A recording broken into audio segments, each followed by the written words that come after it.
For a while, I was chasing a vampire Midas run, and I finally got it. I was busy with something else and couldn't record it with commentary or sound, so I've been sitting on the raw video for a while. If you don't know what vampire is, it's a joker that sucks any enhancement from the cards you play when you play them and gets 0.2 xmult from it. Midas is a joker that when you play face cards, it turns them to gold, so you can do something stupid like this with them, where even if all your face cards don't score, your Midas will turn them all to gold, and your vampire will suck up all of them and just keep growing from it. And ultimately, you could end up with a vampire like this,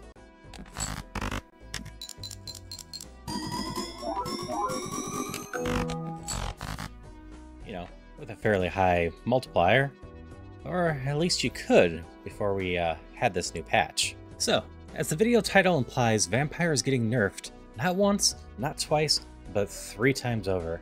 So I figured I'd take the time to look into that specific nerf and cover why, even though this is an experimental patch, I fully expect the nerfs to stick, but how Vampire's still a solid card even after all the nerfs. First, let's go over the 3 nerfs to the Vampire. The starting one is the most obvious. The Vampire is only going to gain plus 0.1 xmult from each enhancement sucked instead of plus 0.2. Our powerful friend is going to grow at half the rate. Second, the Vampire will only eat from scored cards now instead of all played cards. And third, the Vampire is going from uncommon to rare. And as a bonus, Midas is also going from played cards to scored cards, but that's an indirect change to Vampire and only really a partial nerf there. So those will sound like massive changes, and that's because they are. But quite frankly, Vampire was on the level that most of the time if you saw the Vamp early enough to build it up, you took it.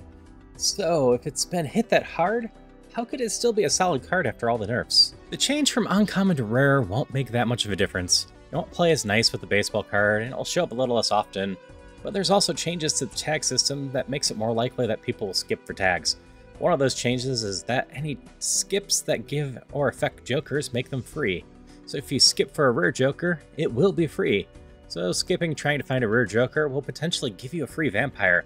And while skipping still likely isn't going to be a thing that you want to do a ton, hunting for a rare joker here and there isn't the worst, so I don't consider this change to be a huge nerf, just, a change. As for Vampire eating only scored cards instead of played cards, this is hands down a nerf, but it's a nerf that makes sense with how the game plays. It was always weird that both Midas and Vampire worked on all played cards, when all other jokers only work on scored cards. This one isn't so much about making Vampire weaker, as much as it's about making sure the game just makes sense in general. Cards, jokers, etc. should trigger on scored cards, and not trigger when they're not scoring unless you have a joker like Splash, which makes all played cards scored. This will reduce Vampire some, but realistically this isn't a giant nerf. Though I suppose some people probably abused that plenty, so for the people that abused it completely, it might be a decent sized nerf.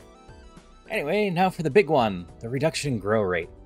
And this one's going to slow down Vampire a lot. Previously on a single play, it could gain an entire xmult. Now it'll be half of that. Though if you do still get Midas and Vampire together to do a full house face card build, it'll gain a half a xmult per play. That's still a lot, and it will still make it one of the best xmults for sources in the game. But how about we ignore the combo and look at the Vampire in general compared to all the other growth jokers. So to quickly look at the other growth xmult jokers that aren't legendary and don't ever reset, we'll first look at Constellation, which is an uncommon one that gains 0.1 xmult per planet card used. The plus of this one is that the planet cards both come in packs in the shop by default, but it has the pretty slow growth rate. The same one that the Vampire now has, in fact. But ultimately, this one grows up nicely and has no real drawback aside from that you need to invest a lot in money in planet cards, and you'll end up buying a lot of planets that you really don't need. Next up is Madness, another uncommon one. This one gains a whole 0.5 xmult whenever it triggers, but it destroys a random joker whenever the line's selected. It did, however, get a bit of a change with the patch, and it no longer does this on the boss blind. And since it doesn't grow as fast as it used to, but you do have a bit more control over it. But that destroying a random joker is a pretty major downside, as you either have to keep feeding it jokers and are always playing one down, or have to lock in eternal jokers in order to not have it eating a bunch. And that's just hard to control, but madness grows big and strong, and is a lot of fun to play with if you know what you're doing. Next up is Hologram, another uncommon. It gains 0.25 xmult per playing card added to your deck. This one grows at a good rate, but it has two downsides. First, adding cards to your deck can make it harder to get the cards you want to play with your hands. Second, unless you have a voucher to add playing cards to the shop, you can only grow this with some luck, either from standard packs or the spectral cards that destroy cards and add cards. If the game spites you and doesn't give you standard packs, it just won't grow. And I know that technically Constellation and Vampire rely on cards as well, but because those are in the shops by default, they're just more common and less reliant on luck. And even if you have the voucher for this one, well, they'll start off as normal cards, which just dilute your deck even more. So later in the run, when your hologram is high enough, you're just looking at a watered down store, leaving you with less choices. After that's Lucky Cat, another uncommon one. Funny theme going on here. Gains 0.25 xmult per lucky proc, and that's up from previous. It got buffed a little bit with the patch. And another little buff that went with it is the Magician now makes 2 lucky cards instead of 1. It also relies on finding the Magician to have lucky cards go off, so that's a pretty significant downside with this one.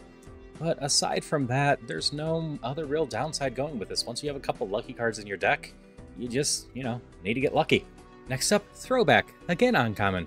Raises by 0.25 xmult for each blind skipped, which, again, the tags from the skipping the blind were improved. And for this one in particular, it gains the 0.25 retroactively. It's one of the few jokers that gains retroactively.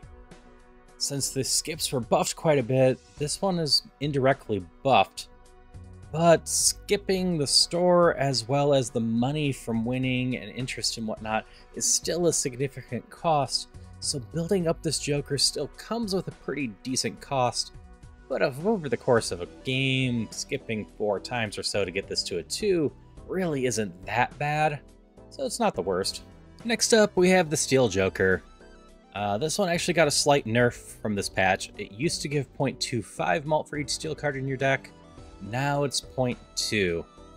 And really, that's fair. Getting a bunch of steel cards in your deck can be a bit of a pain, but really there's no real downside to it. Having a bunch of steel cards means there's a bunch in your hand whenever you go to play anything, and in general, that's just a good thing. This one's a perfectly good joker to be using. And finally, we have the Glass Joker, which got a bit of a buff, as it used to be 0.5 and now it's plus 0.75 xmult for every glass card destroyed. Now, this one can build fast, and it can take a bit of effort to get a bunch of glass cards in your deck. But, well, at least in my experience, it always feels like if you want to break your glass cards, they won't. And if you don't want to break them, they will. But, playing a bunch of glass cards builds up fast, so even if you can't build up this joker, if you fill up your deck with glass cards, you're still going to kind of win. Well, assuming you're playing hands that will potentially play a bunch of glass cards. You playing high card, a single glass card's probably not going to make a ton of a difference most of the time. So yeah, turns out that all the rare jokers that grow are ones that reset under some sort of condition. Which makes me wonder if perhaps Vamp should also be changed to be reset in some way. Maybe like if it doesn't suck some sort of enhancement after so many hands, it just poof, gets reset. Seems like a thirsty little guy, so I think that makes sense. But yeah, that's a totally different discussion, totally different video. We won't worry about that now. So, the big question is, how does the new version of Vampire stack up at all of these? Well, obviously it most directly stacks up to Constellation. Much like Constellation, Vampire can be built up from both packs and stuff you buy from the store by default. The downside being that if you see a tarot card in the store or buy a pack, you aren't guaranteed to be able to apply enhancements like you are guaranteed to grow from the planet. If you find a card though, most of the bonus cards enhance 2 cards now. Unlike Constellation, Vampire has a significant downside of removing all of your enhancement from your cards, meaning you can't get any easy bonuses from your cards. The chips and mult bonuses on your cards can add up as King Glass. You can still use Steel as that hides in your hands. And don't forget other bonuses like Seals and Hollow, Polyfoil won't be eaten by the Vamp, so those are usable. Both have some other effects that can create more cards for them, such as seals or jokers, but in general, you can add more bonuses than planets. Overall, I'd say that Vampire should be able to grow up decently faster than Constellation, but Constellation's focus will mean that your played hands will be growing faster too, and you will be using enhancements on cards, meaning I think Vampire is now behind Constellation, which makes the rare card weaker than the uncommon. That being said, I still think Vampire is a solid pickup, and it's not uncommon that if you pick up Constellation early, that you can get it to, 3 to 5 xmult by the end, and you should still be able to get a Vamp up to at least 5 xmult by the end if you get it early, which is still a powerful Joker. Just because it isn't top tier doesn't make it not solid. With something like Midas, breaking 2 digits would definitely be possible. Same with like Vagabond, as abusing Vagabond can get a lot of enhancements in your deck quickly. I also still like Vampire over a number of the other growing xmult cards, but my playstyle by default has a habit of enhancing a lot of cards, so even if I pick up Vampire in the middle of the run, I usually have a deck decently built up for Vampire to drink a lot and grow quickly. So yeah, Vampire's been nerfed, it's no longer an easy take, but I still think it's a solid take when you have time to build it up. It's still a solid xmult Joker that can be used with most builds, just not nearly as powerful as it once was. If you partnered with Vampire a lot in the past, this new version will feel a lot weaker. It takes more time to build up, and it just doesn't get nearly as strong. That doesn't make Vamp useless, just weaker.